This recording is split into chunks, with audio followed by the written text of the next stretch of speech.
Buonasera e ben ritrovati con l'informazione flash di New Sicilia. Di seguito i titoli più importanti del pomeriggio. In apertura un'operazione della Finanza a Catania, scoperte tasse non pagate sui voli di lusso per 800.000 euro, 228 le società di trasporto aereo finite nel mirino delle verifiche fiscali.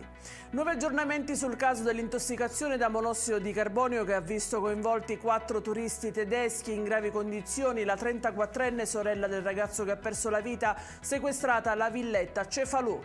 Agguato al pullman del Palermo Calcio bersagliato da bombe, carte e altri oggetti nella notte tra domenica e lunedì, mentre a bordo si trovavano alcuni giocatori della squadra. L'episodio si è verificato nei pressi di Carini, causando la rottura di alcuni vetri del mezzo.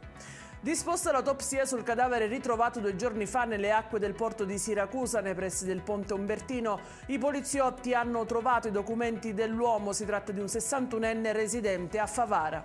E in chiusura il meteo per la giornata di domani: l'alta pressione regnerà sovrana in Sicilia e il cielo si potrà vedere sereno, al massimo poco nuvoloso ovunque.